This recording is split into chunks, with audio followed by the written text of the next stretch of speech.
Narok hoye! Asanteni sana kwa kufika na mlitoka mbali. Naona mlitoka na giza. Karibuni sana hapa wa Munyoro. Lakini kabla niseme mawili matatu, ningetaka kwanza nisikize ground. Si hiyo ndio kazi yangu? Ya kusikiza nini? Pale Narok, pahali mumetoka leo asubuhi, mkiwa viongozi ya huko, watu ya Narok wanasemaje? Ati Narok wanasemaje? Ati Narok mnasemaje? Narok ni one time. Basi sasa wacha tuanze mzungumzo. Kwa sababu zote tunaongea lugha moja. Viongozi kutoka Narok, karibuni hapa wa Munyoro. Pahali nimeingia kwa muda wa siku 45 nikiwa na mazungumzo na Wakenya na viongozi wa kanisa, wazee, wafanyabiashara, vijana, wamama, maafisa wa serikali waliostaafu, wale wako, tukiwa na majadiliano ya kupanga Kenya yetu na vile tutakomboa Kenya mwaka ujao.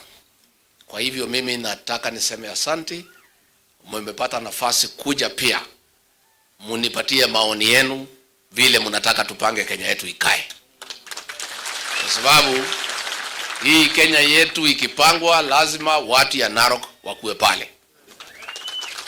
Na sisi hatutaki jamii ya Maa ibaki nyuma. Na ile yote tutapanga serikali ijayo, tunataka jamii ya Maa ikuwe pale mbele na ikuwe ndani zaidi. Na mimi nikiwa shemeji wenu siwezi sahau mashemeji. Na ndio nataka niseme asante kwa kufika.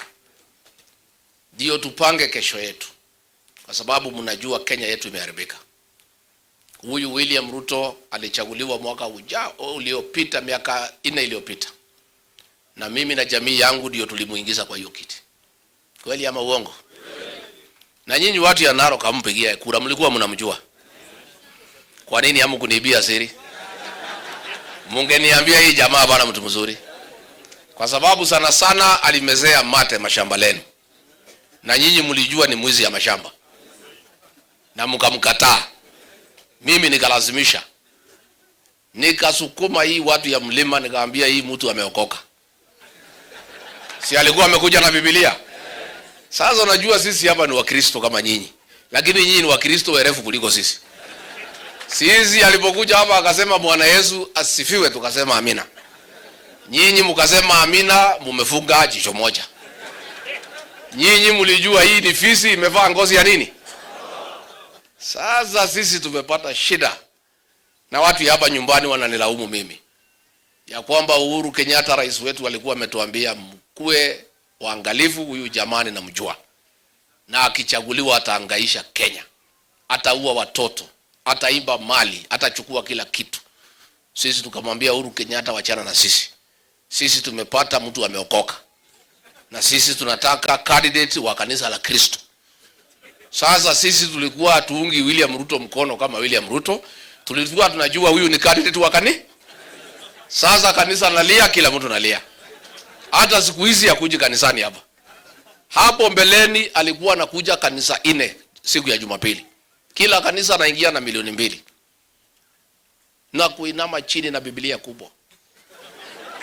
Na kuiba nyimbo zetu. Na kuquote Bible. Hakuna verse yangu anajua. Sasa tukasema tuna bahati Kenya. Tumepata mtu ya kanisa akuwe rais wa Jamhuri ya Kenya. Kumbe jamaa alikuwa tu amejificha nyuma ya Biblia. Amejificha kanisani. Sasa alipopata akageuka. Amegeuka wa Kenya. Kwanza ameua watoto. Na anasema ameokoka. Amemwaga damu ya watoto. Na unajua hata sisi ni watu tu ya kusahau. Kwa sababu hapo mwaka ya 2007 pale kanisa inaitwa Kiambaa alikuwa amechoma wamama na watoto ndani ya kanisa. Lakini tukasahau. Sisi sijui ni nini ilikuwa imetushika. Hii Biblia imetuletea hasara kubwa, lakini ni sawa. Sasa watoto ya Gen Z si ameua wale wamebaki, amesema piga risasi. Kwa nini? Kwa mguu. Mashamba amechukua, Safaricom ameuza, kila kitu ameuza, mali yote amepora. Pesa ya wagonjwa ya Kenyatta General Hospital ndio anazunguka nayo Lokalau. Mali yote ameiba. Ingine anapeana hapo kwenu Kirigoris. Hapo iko container imejaa pesa ya Kenya. Nyinyi mumeenda hapo kuchukua pesa? Hiyo pesa imelaaniwa. Hata ukichukua usipeleke nyumbani, ukulie pale sokoni, na usinunue buzi au ng'ombe, itamaliza buzi zako na ng'ombe zako. Kwa hivyo mimi nimeambiwa na Wakenya, Rigiji, tusaidie. Wewe ndio kiboko ya hii jamaa, kwa sababu unamuelewa na umuogopi. Tusaidie tutoe mtu mwaka ujao. Kwa hivyo mimi nimekuja hapa leo, nafikiri ni siku ya 19 kwa mazungumzo, na nimepewa mashauri na wazee, wa mama, vijana, mabishop, watu ya biashara. Kwa hivyo mmekuja leo, karibuni sana, tukue na mazungumzo.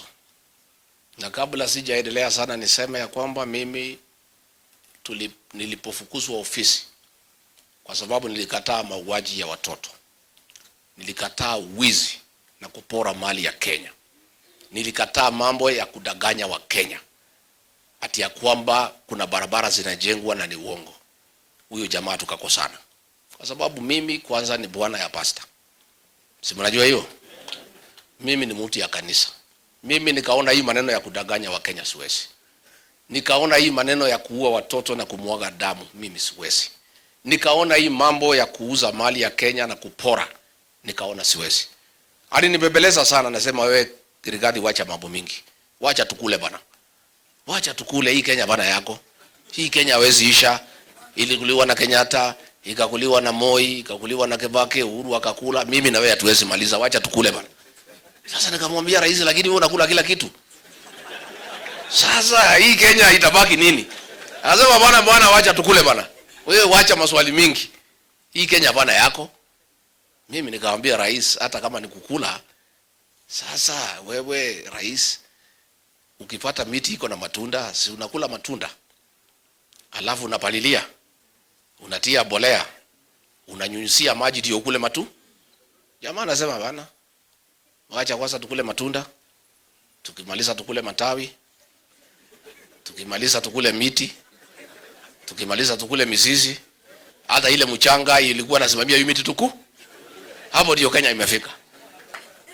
Jamaa hana haya. He is shameless.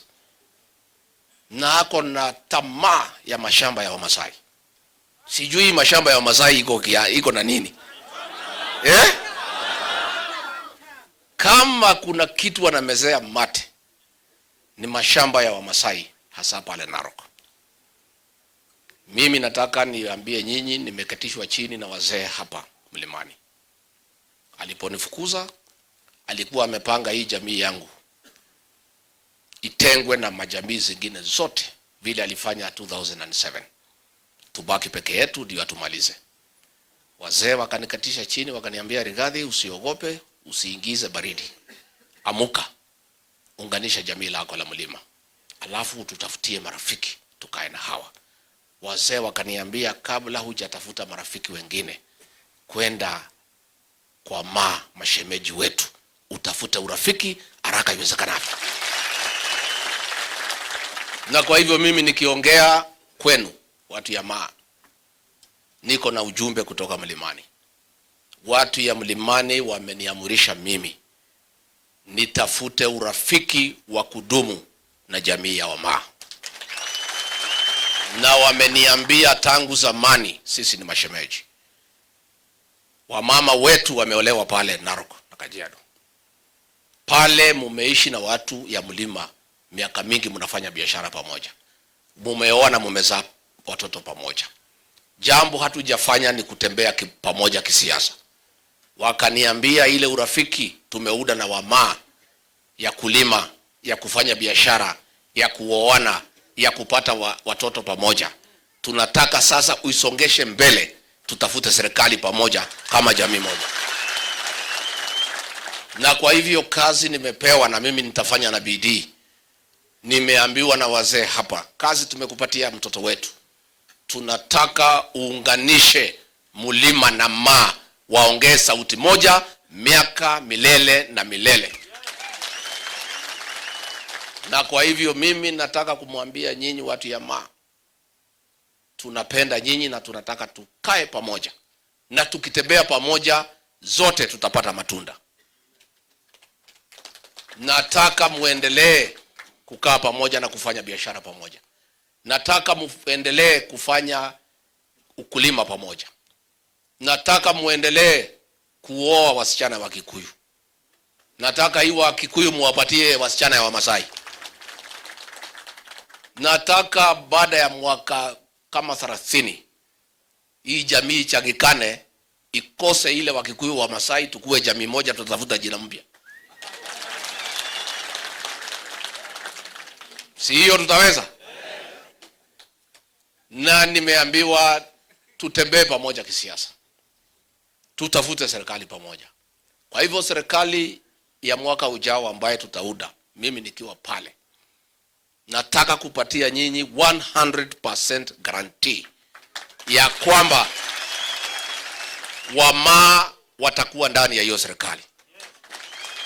Na ndio tulipounda chama ya DCP tulisema kabla kuingiza Wakenya wengine, jamii ya Mulima na Wamaa, hii ndio chama chenu.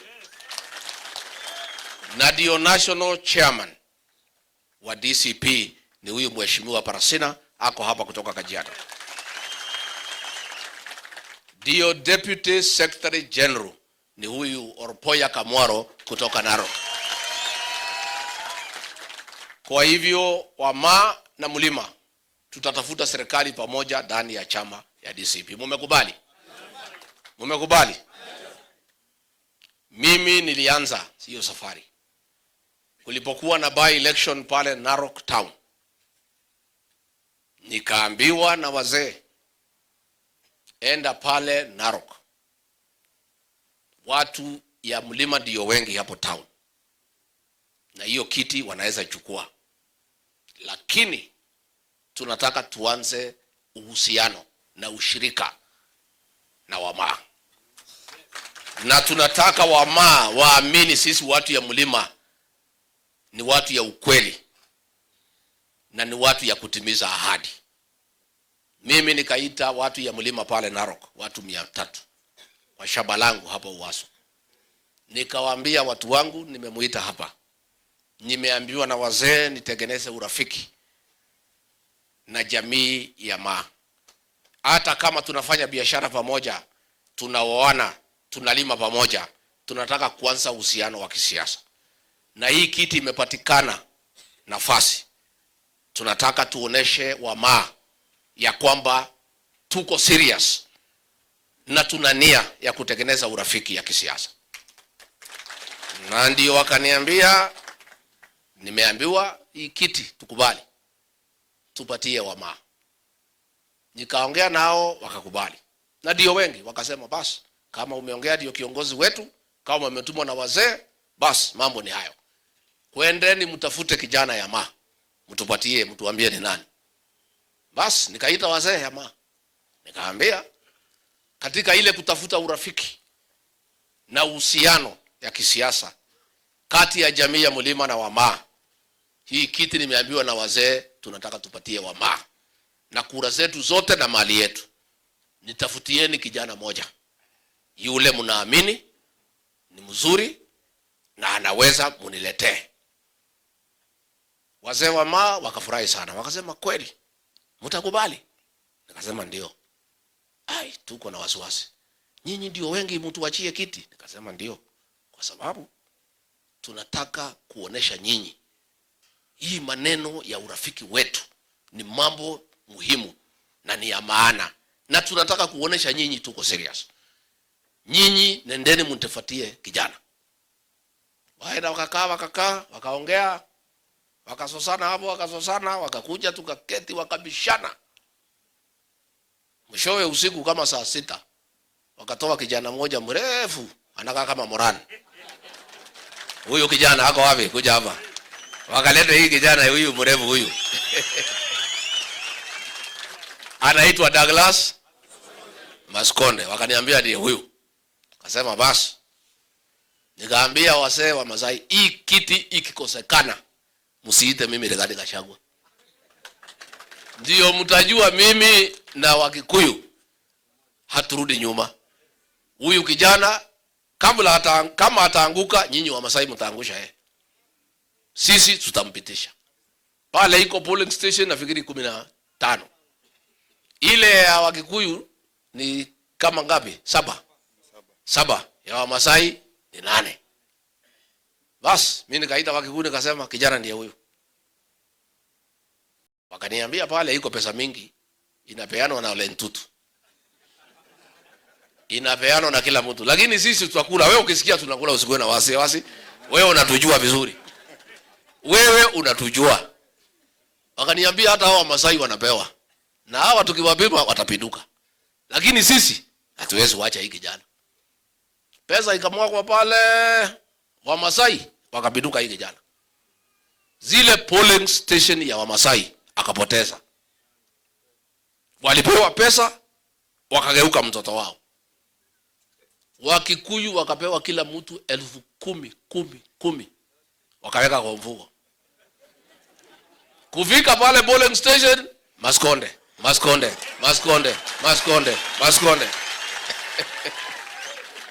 Huyu kijana akapita na kura 6,000.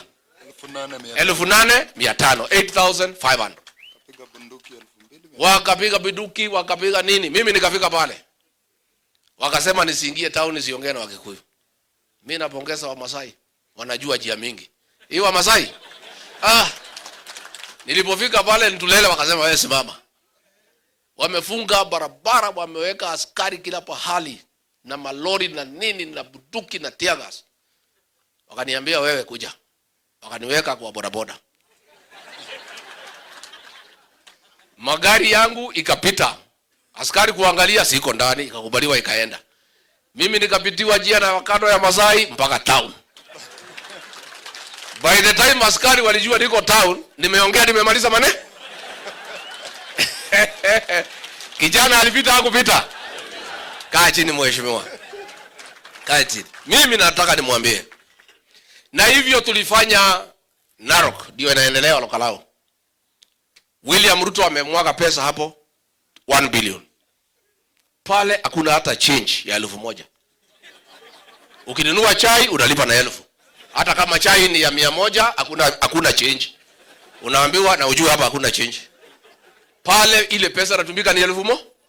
Giri moja. Ukitaka bombe moja 1,000.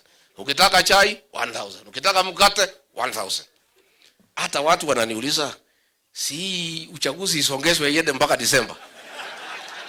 Sasa mpaka imefika pahali. Ile constituency jirani wanaanza kuuliza si Mungu atusaidie. Hii mheshimiwa yetu amuchukue ndio Ruto amwage pesa wapi? Kwa sababu ile pesa iko Lokalao.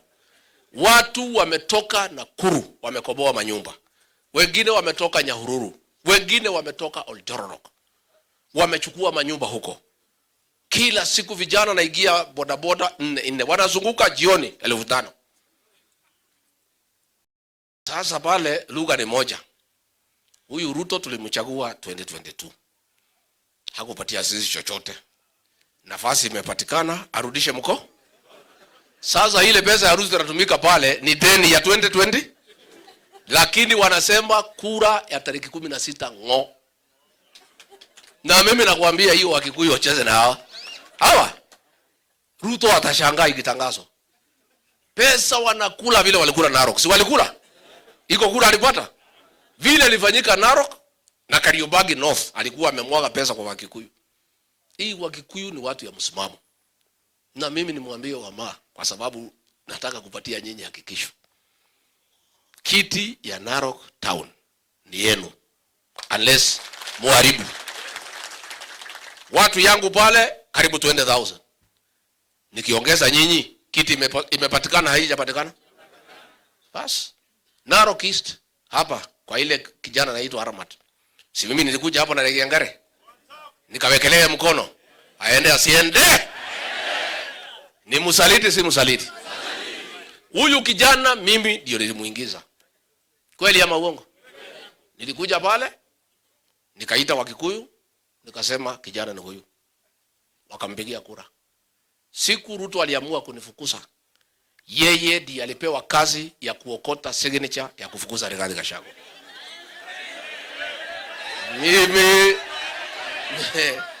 Mimi nikwambia Aramat Valley wewe iko. Utajua Wakikuyu ni akina nani hapo Narok. Yeye.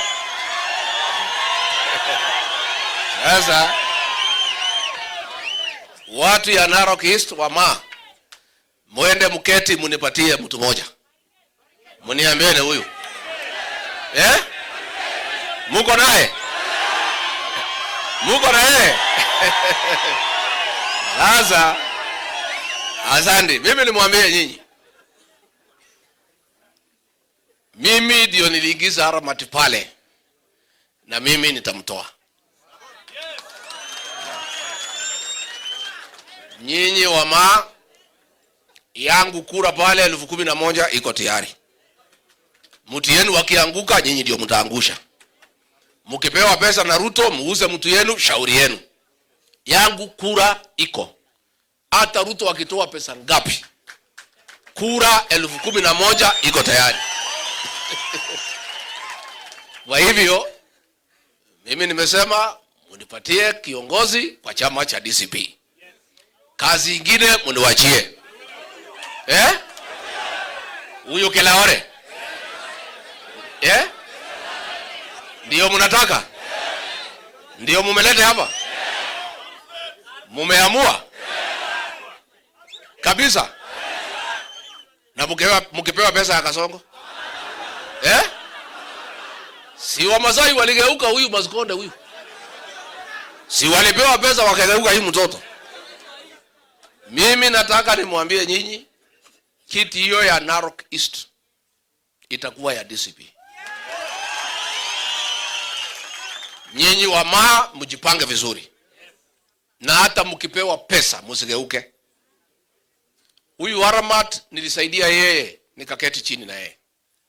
Nikamwambia Aramat, vile watu ya Narok East walikuchagua, wameniambia hakuna stima. Kamwambia Aramat, mimi nikiwa deputy president nikamweka kuwa vice chairman ya kamati ya energy. Na nikamwambia charity begins at home. Kabla hujasaidia wa Kenya pale Narok East within 4 years kila boma ikuwe na stima. Iko? Ni bure si bure? Aende asiende? Nikamwambia Aramat, wewe umechaguliwa na watu pale mara 3. Maji hakuna. Nikamwambia enda fanya mpango watu wakuwe na maji.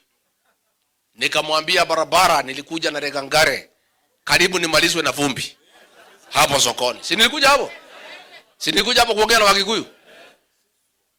Sasa nikamuuliza nikiwa tu ofisini, nikamuuliza wewe Aramat, mimi naona wewe kazi yako ni kufuata Kasongo kila mahali. Hii watu ya Narok East utawafanyia kazi siku gani? Stima umeweka? Na gari nangangana. Pale na Regangare nilipata vumbi. Umeweka rami? Bado. Maji umeweka? So mimi nataka kusema, mimi na watu wale wananisikiza nitasaidia nyinyi kubadilisha uongozi Narok East. Na wewe ujue Aramat, ile watu yangu walikupigia kura, uliwasaliti. Na sisi hatupendi usaliti kama jamii. Na ukisaliti huwezi samehewa. Ile hukumu tumewekea William Ruto kwa kusaliti jamii yetu ndio tumewekea Ken Aramat kwa sababu ya usaliti. Wewe ulisaliti sisi, niliambia watu yangu wakuchague, ukatumika na Ruto kunifukuza ofisi. Hiyo watu niliambia wakuchague, nimewaambia tayari watakufukuza uende nyumbani. na wewe lazima ufuate Ruto Sugoi, si ndio? Mimi nitakuja mkutano hapo na Regiangere mkubwa,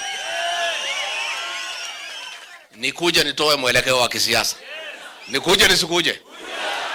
Mimi nitakuja, alafu munipagia mkutano mwingine huko Masaini ndani, nikuje niongee na Wamasai, niwaambie mimi niko tayari kusaidia nyinyi mpate hii kiti.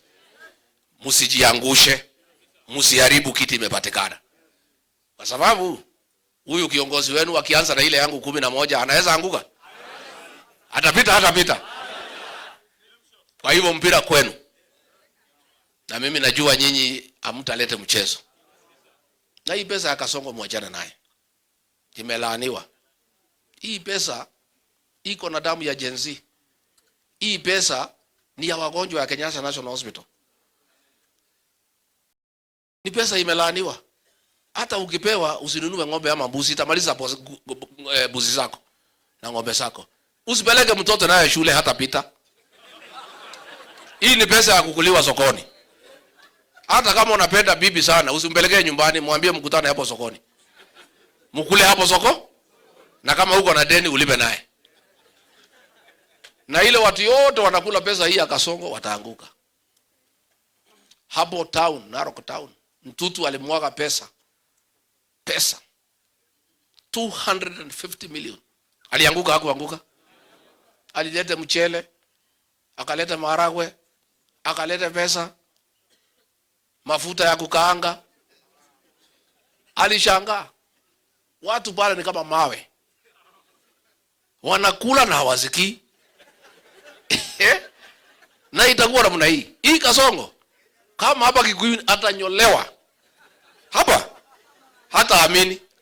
Wacha kwanza tunyoe yellow cloud ndio aanze kuona maneno vile itakuwa. Mimi nataka kuomba watu ya Narok tutembee pamoja. Nataka Narok yote, constituency yetu yote 6 tuingie chama cha DCP.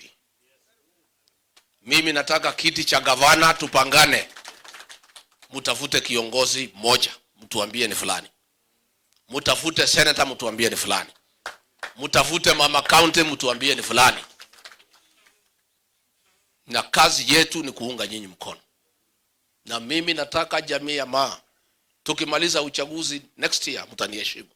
Kwa sababu ile yote nitaahidi ya kupatia viongozi yenu kura, mimi nitatimiza. Na wote watapita. Hakuna kiongozi nitaunga mkono hatapita. Kiti ya governor, senator, women rep, na all members of parliament na members of county assembly.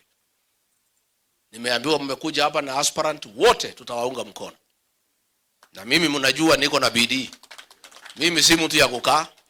Mimi nitakuja huko na kaa huko. Nitaingia mpaka kwa Manyata. Mimi nitakuja. Mimi nitalala pahali giza imeingia. Pahali giza imefika, nauliza wapi Manyata moja iko tayari, mimi nabeba pahali ya kukaa. Kwa hivyo tutafanya kazi pamoja. Mkikubali tutembee pamoja, kuna mambo mengi ambayo imefanyika pale Narok ambayo lazima turekebishe. Nilikuwa naangalia kwanza hapo Narok East. Tulikuwa tumekubaliana na Kasongo shamba la Kedong, Waso Kedong, itapatiwa wenyewe wa Masai. Yeye ameenda pale amefanya ukora. Amenunua 11,000 acres. Amesema eka 5,000 ni ya industrial park na ni uongo, ni yake. Pahali wa Masai wako wanasema hapo ndio itakuwa industrial park. Ametoa wa Masai, anataka kuwatoa awapeleke huko milimani ati eka 6,000.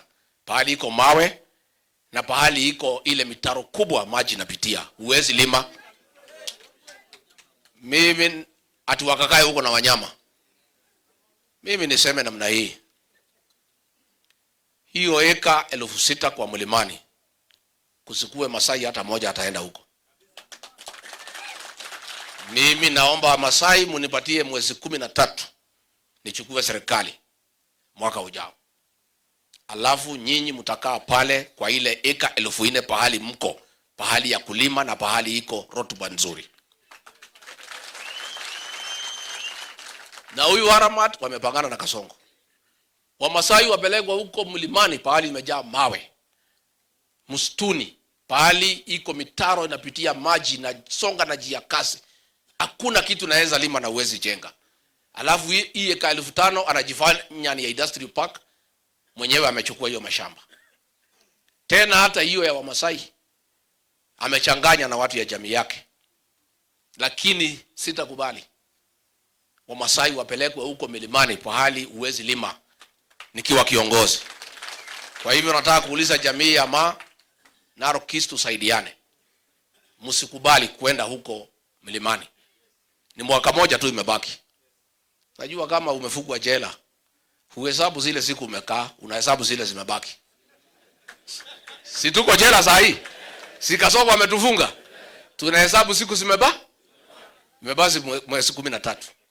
Kwa hivyo katika hilo mashamba Wamasai wanajaribu kupelekwa huko juu. Ninauliza nyinyi muende muwapatie habari, na nimetangaza wasiende, wangoje. Hapa Kikwetu wanasema hata njaa ya mwaka moja inamalizwa na sahani moja. Kwani kugoja mwezi 12 ni muda mrefu? Si mmengoja hii miaka yote? Si tunafukuza Kasongo tuchukue serikali? So msisonge, mketi pahali mko. Na mtu asitoe Wamasai hapo. Mkae hapo na msitoke. Msitoke. Hamwezi toka shamba mumelima. Shamba ya Wamasai muachie William Ruto anyakue vile ameshakuwa mashamba zingine. Tunapongea pale Tipis, iko shamba hapa ya ngano amenyakua wiki jana. Ameleta GSU na msichana yake ndiye ameanza kulima hiyo shamba. Nataka niambie watu ya Tipis, Narok North, msikuwe na wasiwasi. Kasongo atalima tu mwaka huu. Mwaka ujao nitafukuza yeye kwa hiyo shamba.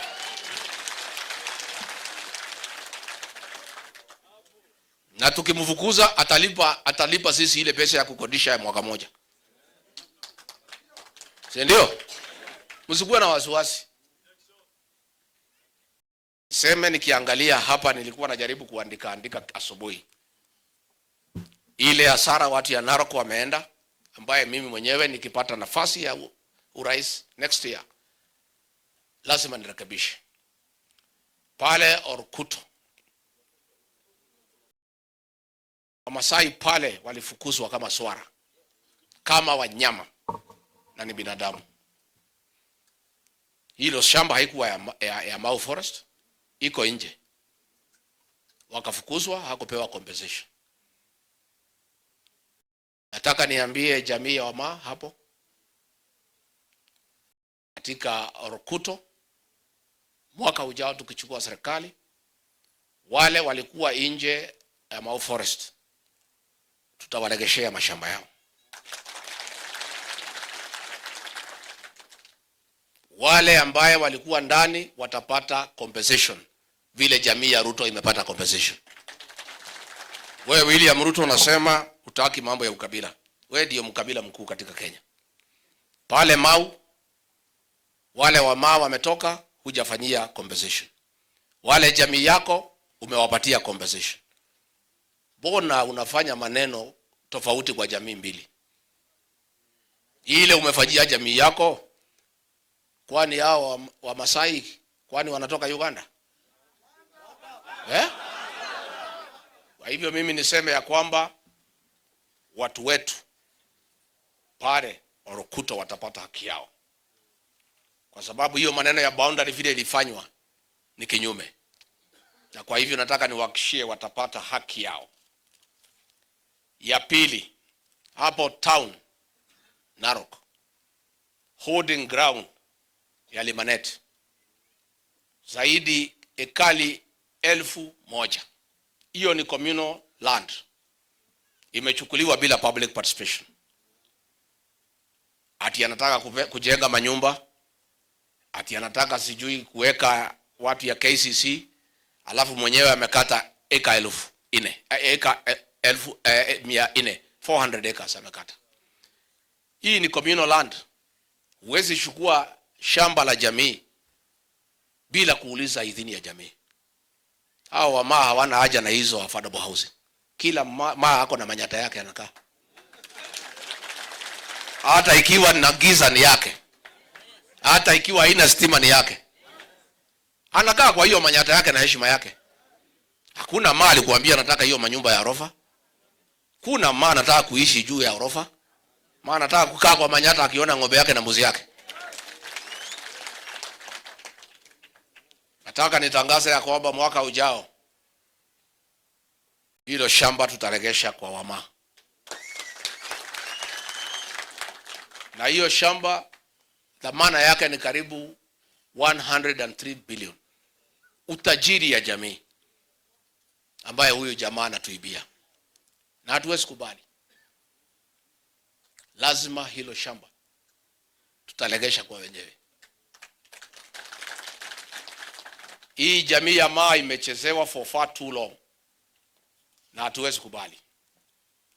Ukienda pale Masai Bara, heritage ya Wamasai, ile ambayo inaleta wanyama, watalii wanaleta pesa. Ameenda pale, amegrab, amejenga hoteli, amefunga corridor ya wanyama. Sasa wale wanyama ambayo watalii wanatoka all over the world kuja kuona, wameanza kukosa kufika. Hao wanyama wakihama, heritage ya wamaa pahali wanapata revenue itakwama. Nataka nitangaze wazi, mwaka ujao tukichukua serikali, hilo shamba tutaregeshea wamaa. Na hiyo hoteli imejengwa kwa corridor ya wanyama, tutaibomoa na kuiondoa. Sasa huyu Kasongo ametuumiza, anaumiza mpaka wanyama. Sasa hata hii wanyama wamekukosea na nini? Sisi huko na shida na sisi kwa sababu tunakuuliza maswali. Hii wanyama ya porini na hawana maswali, mbona unawahangaisha hawa? Sasa hawa wild beast migration, the 8th wonder of the world, Kasongo unatatiza. Sasa hata hiyo wasugu unajegea hiyo hoteli, hii wanyama wakihama watakuja kuangalia nini? Huyu Kasongo wafanye hesabu. Hiyo hoteli watu wanatakiwa kae wakuje kutazama wanyama. Aya, ukijenga hoteli kwa corridor wanyama wahame, hiyo watalii watakuja kuona nini? Mimi niseme ya kwamba hapo kwa Mara, shamba letu la Olkiobo 4,700 acres ambaye familia Ntutu na Kasongo walikuwa wamechukua. Tunataka kutoa shukurani kwa mahakama ya rufaa. Walisema hilo shamba la Wamasai iregeshwe kwa Masai Mara na kwa wenyewe. Mimi najua hii maneno imeenda Supreme Court. Nina matumaini ya kwamba koti letu la juu la Supreme Court itatenda haki kwa Wamasai, na ya kwamba hili shamba familia ya Ntutu na Kasongo hawatakubaliwa na Supreme Court kuchukua. High Court ilikuwa imekubalia ichukuliwe, Court of Appeal imekataa. Tunaomba Supreme Court to exercise judicial independence na kuhakikisha ya kwamba jamii ya maa haihangaishwi. Koti imesema zile pesa zote familia Ntutu walikuwa wamechukua silegeshwe kwa wenyewe. Nimeuliza hii pesa bado. Nataka niseme mwaka ujao tukichukua serikali, wewe Ntutu na familia yako na Kasongo, hizo pesa muanze kutayarisha, mtaregesha. Hatutakubali. Na niseme ya kwamba tunaomba, vile koti imesema hiyo title ni haramu, serikali mpya itatoa title kwa wenye shamba kwa jamii. Ukiangalia barabara, mimi nilitembea pale kwa Kamwaro Melili, nilichukua masaa 4 kufika kutoka pale Ntulele. Narok ndio inapeana chakula kwa Jamhuri ya Kenya. Mahindi yote, ngano, kila kitu inatoka Narok. Lakini hakuna barabara. Wabunge wako pale wamenyamaza. Wote wamenunuliwa na Kasongo. Governor amenunuliwa, senator amenunuliwa, wabunge wamenunuliwa. Mimi nauliza watu ya Narok, muweke operation ya kufagia kama hapa kwetu. Mufagie hii watu yote ya Kasongo, muweke watu wapya ambaye watatetea watu ya Narok. Itakuwaje pahali chakula yote ya Kenya inatoka wakati ya mvua chakula inaharibika kwa shamba? Na mimi nataka niseme, tukikubaliana serikali yetu tutapatia nyinyi nafasi kwa baraza la mawaziri, na tupate waziri ambaye atatetea Wamasai. Mimi hakuna mtu ya familia yangu nitaweka kama baraza la mawaziri. Sasa hii maneno ya kuweka familia ni makosa. Sasa ukipatiana waziri unaweka mtu ya familia, kuna mtu atasaidia? Si mnajua ile imefanyika pale Narok? Sasa huyo amewekwa ni wa kusaidia Wamasai ama ni familia? Wewe utachukua mtu ya familia yako na namna gani unaweka waziri unasema umesaidia jamii? How? Ndio hakuna kitu inaendelea. Ni barabara tu ya kwenda kwa huyo mtu ya familia ilijaribu kutengenezwa. Sasa lazima tutaketi na wazee, tutafute waziri ambaye atasaidia watu ya Narok vile ilikuwa wakati ya Ntimama, si ndio? Lazima waziri anakubalika, anajulikana, ambaye ni mtetezi wa jamii, ambaye atashughulikia maendeleo ya Narok. Hii maneno ya kuweka watu ya mafamilia na marafiki katika baraza la mawaziri ni jambo ambalo imeturudisha nyuma kama taifa. Hata nilisema pale ma-PS wengine waliwekwa. Siku moja nitasema ni kwa nini waliwekwa. Sitaki niseme sahi. Siku moja nitaambia Wakenya na ni kwa nini kazi imesimama. Kwa hivyo mimi niseme mambo ya barabara ni mambo ambayo tutazungumzia kwa njia ya maana sana. Na mimi niambie watu ya Narok, tafadhali mjihadhari uongo ya hii mtu. Yeye amehamia pale Kilgoris, anasema yeye ni mtu ya Narok. Alichukua ile shamba ya Mrubi na mashamba mengine ya Wamasai amechukua. William Ruto, zile mashamba ya Masai umechukua hapo Narok. Hiyo mashamba tutakuja kuirudisha kwa Wamasai.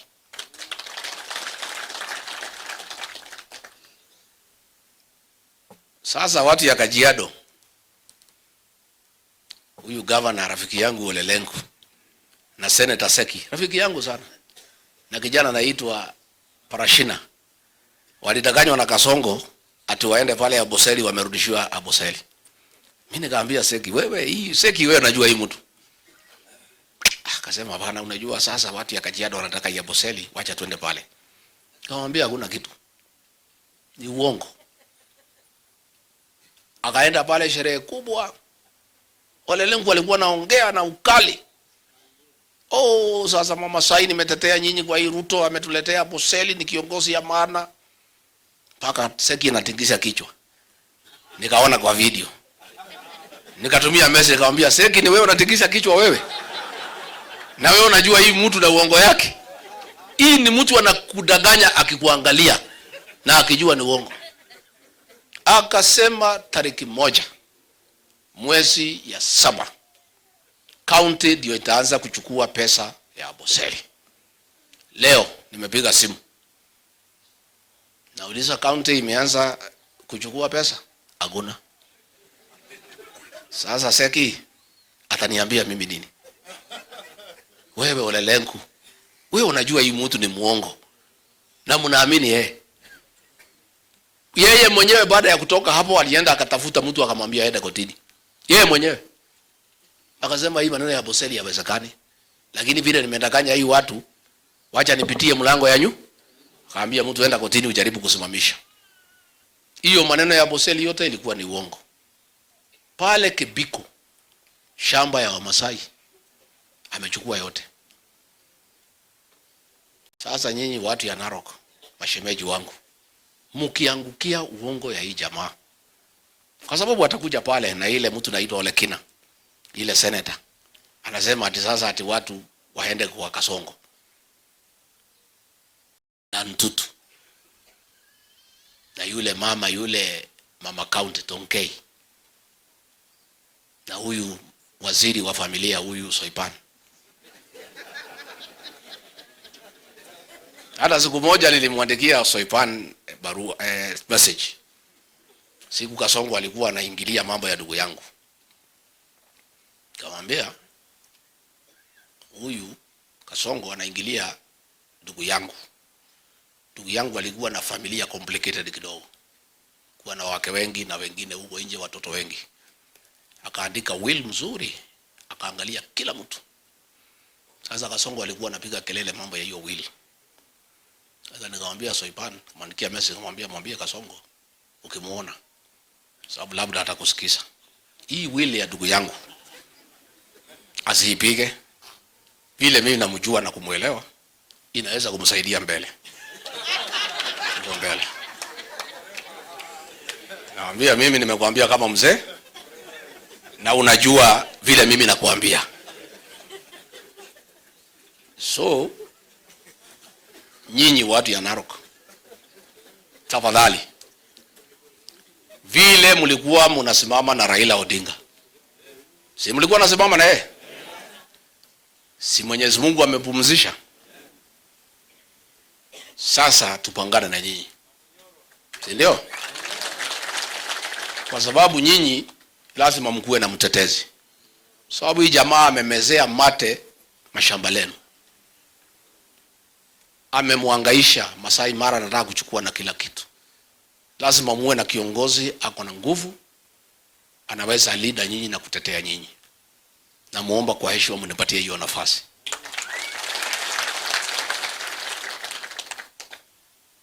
Na kwa hivyo mimi nilisema mkuje ndio tukubaliane, tutembee pamoja. Pahali mnataka watu ya mlima waunge candidate yenu mkono, niko tayari.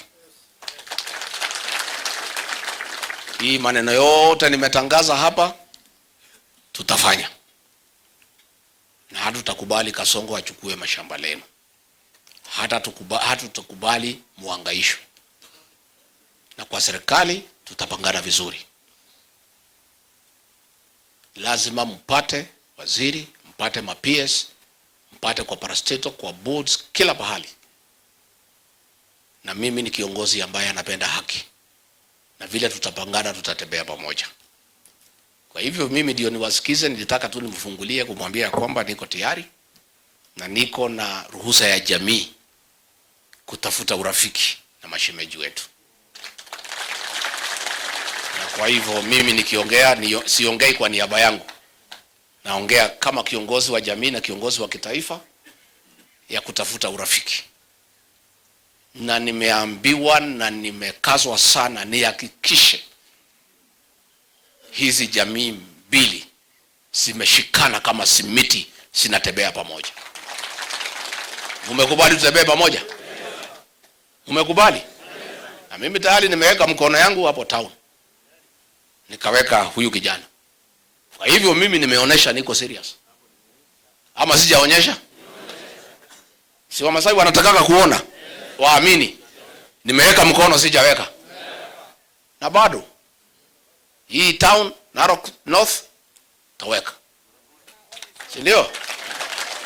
Hii Narok East si nitaweka.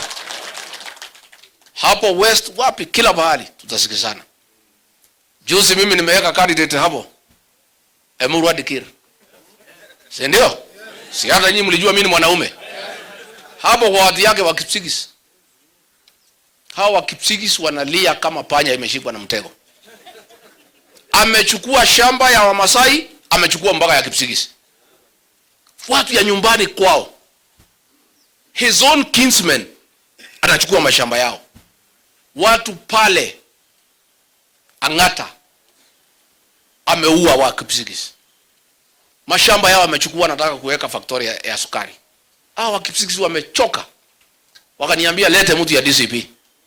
wakapatia kula 10,800, 10,800 nyumbani kwake, na tumekubaliana mtafute candidate ya governor.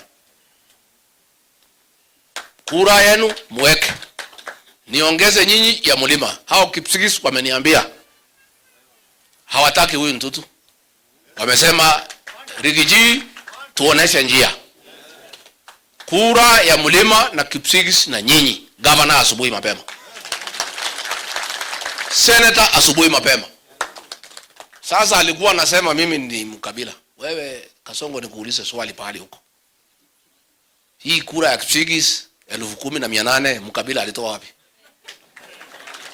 Kutoka watu yako, watu yake, wale wanaongea lugha moja ni watu yangu. Hii jamii ya Wakalenjin, William Ruto tutagawana na wewe 50-50 kwa uchaguzi ujao, kwa sababu amewadanganya hata kuliko nyinyi. Huko hakuna barabara, hakuna maji, tena amevamia mashamba ya Kipsigis. Katika South Rift, the Kalenjin nation is crying. Na ndio mimi nimeambia watu wangu msilaumu jamii ya Kalenjin, wameumia kama Wakenya wengine. Shida yetu si jamii ya Wakalenjin, ni mtu mmoja anaitwa William Kipchirchir Arap Ruto. That is our problem. Na mimi nataka kuambia watu ya Narok, muishi vizuri na jamii ya Kipsigis, muishi vizuri na Wakikuyu, muishi vizuri na kila jamii. Zote tumeumia kwa hii mtu mmoja. Kwa hivyo hatutaki mtu alaumu watu ya Kipsigis, watu ya Nandi, watu ya Tugen. All of them are crying. Wanataka niwafungulie hapa waanze kuja madelegation, na nitawafungulia.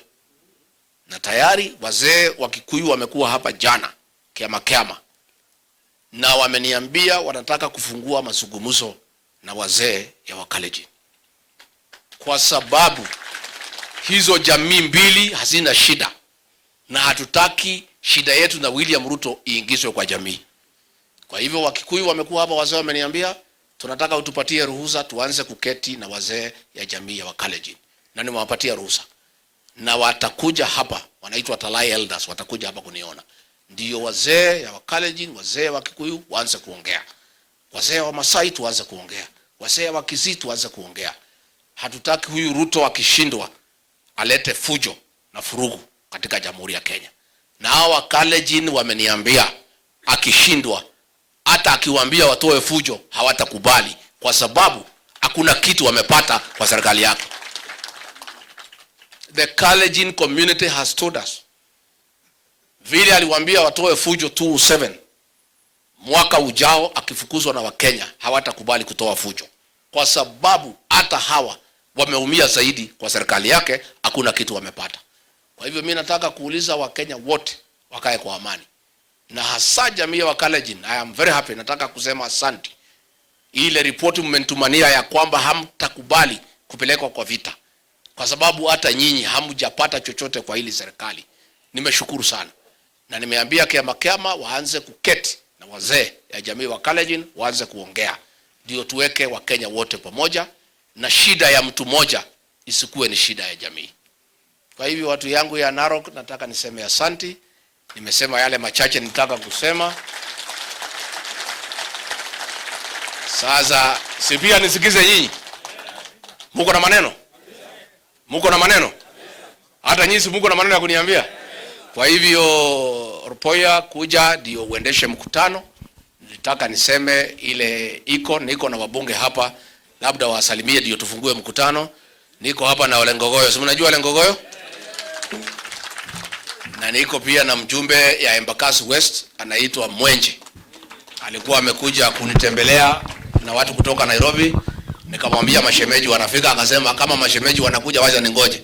Si amefanya mzuri? So wacha hao pia wamsalimie, ndio sasa tupatie Kamwaro kiongozi wetu afungue mkutano, ndio tupate mawaidha hapa na pale, kutoka hapo tuweze kukubaliana. Tumekubaliana mashemeji? Si ndio? So pale umesema ni one time? Narok yenyewe? Mpaka Kilgoris bahari jamaa anakaa? Asante sana, thank you.